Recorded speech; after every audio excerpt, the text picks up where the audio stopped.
Hi everyone, it's Mrs. Murphy from the Upton Town Library, and for today's tween and teen craft tutorial we're going to be making these 3D book covers. This is just a picture of one. We're going to make those today. I think I'm probably going to make this square version of it.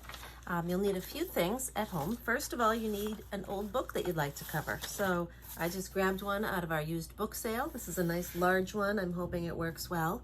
And you'll need some colored paper, so you can use craft paper, you can use construction paper, might work, it might be a little thick. I'm just using this colored copy paper, so really old scraps would work fine too, because we're going to need small pieces as we get closer and closer to the middle of the pattern, which the pattern you can find in the description below. I'll give you a link to that. This is one of them. And then you'll need scissors, maybe a glue stick if you like to keep things in place so they don't move around a lot, which I kind of think would be helpful. And you'll need a grocery bag. So this is just a paper grocery bag, got it from Walmart, and we're going to cut this up today and use that. So again, this is what we're making, and let's get started. So the first thing you need to start with is making a paper book cover for your book. Now, in my day, we had to paper cover all of our textbooks. Nowadays, most kids have digital books, but there are still some teachers who pass out regular textbooks and usually cover them to protect them. So this is just a quick mini lesson on how to do that first. So I'm going to back up so you can see what I've done. I took my paper bag and I've cut it all along the seam of the paper bag and then all the way here, so I'm left with this little flap, which I'm going to cut off now. So basically you're cutting up your paper bag to make one long rectangular piece once you open it, and you don't need that bottom flap. So what we'll do next is we'll take this long piece of paper and we'll fold it. I'm going to show you how to put the book cover together onto the book by folding. We've got our book placed in the center of the bag, and now we're going to start folding. So I like to start with the bottom. Just kind of fold up. Actually, I've got it upside down. So if you have a paper bag that has text on it, we want that on the inside. So forgive me for that. But I start by folding the bottom. I'm going to press where the bottom lines up, and we'll fold that up. Make a straight bottom.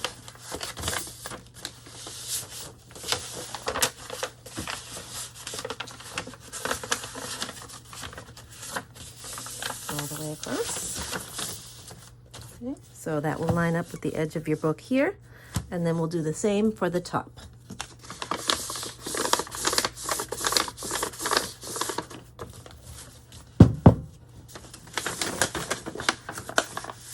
Fold. All the way across. Just think, when I was growing up, we had to do this for every single textbook to protect them. All right, then we'll put our book back on there. Move it over a little bit, and this is where we get to wrapping. So we want to just kind of even it out. And if it's too long, we can always trim it. This is how it's going to wrap. So yes, we are going to trim that a little bit. So grab your scissors, and I'm thinking maybe about that much from here to here. We'll do one side and see how it looks. A little crooked, straighten that out. All right, and this is where you'll insert the book into the edge. Now this is going to come off later when we make the colorful folding pattern. You can see that is how our front will look, and then we'll do the same for the back side. So this could be something as a gift. You could do this for your book covers if teachers still help you with textbooks and want you to cover them. We'll trim this. Just a fun craft to make these 3D book covers.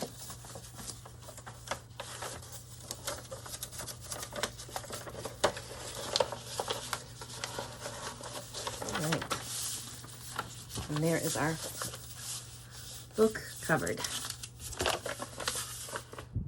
Okay. Again, we're going to take this off after and insert that colorful pattern right in the middle of the text. Now we're ready to get started folding and making the iris pattern on our template. So I've taken my template and I've taped it to the counter so it's not going to move. I've taken my first strip of paper and I've got a whole stack of other colors here on the side. They're about 1.5 inches to 2 inches wide. I'd rather have them be too wide and be able to trim them than to have them be too small. Got my scissors and my glue stick ready, and we're going to start. So the template starts with the number 1, and basically you're going all the way around, keeping heading toward that center. You want to fold your strip of paper so that it overlaps a little bit like this, and you've got a little space. Your folded edge is going to always be toward the center of our pattern, and we're going to place it on the number 1. Make sure it is wide enough to cover, and just let it sit there. As we add them, we can glue them to each other and keep stacking so they don't move, but the first one will be like that. So maybe I'll grab another one. We'll fold.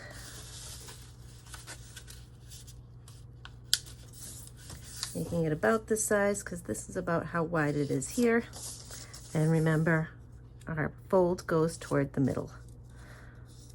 So we can take our glue stick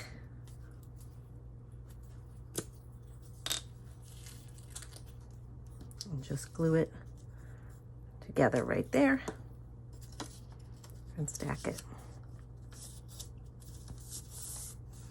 Next one will be here.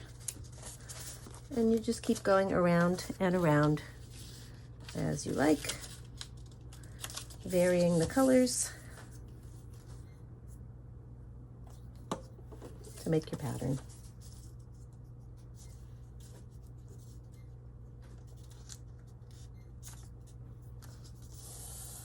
So I'm going to keep going and I will check back with you in a bit. So here's how it's looking so far. I think I'm up to number 11, and I've just kept making my way all the way around, folding, placing them angled on the lines, and when I'm done, it should look like a perfect square on the other side, and we'll be able to trim all these edge pieces. So I'm going to keep going and show you what it looks like once I get to number 25. I finished folding, and we've made our way all around the iris, so let's flip it over and take a look. Here's what it should look like, something like this, depending on the pattern you use. Mine stuck a little bit to my paper, but that's okay. And now what we'll do is we'll make a spot in the book for it and see how it looks. I decided to make the square on the cover a little smaller than the pattern we have so we can hide that little boo-boo that showed up. So this is a 7x7 square. I used a pencil and a ruler just to draw that. So now I'm going to cut this out with my scissors. Once you have the hole cut out on the front of your bag, you can tape the folded iris on the inside. You can see I've trimmed all the edges off and just use Scotch tape to keep it in place the way I like it. Kind of cropped it a little bit and cut off some of the boo-boos. You can see some of the glue is still drying that I used. And that's about it. You put the book cover back on and you've got your folded iris book cover. It's a 3D book cover. And there are lots of different patterns you can find on the internet. I'll be sure to link this one in the video.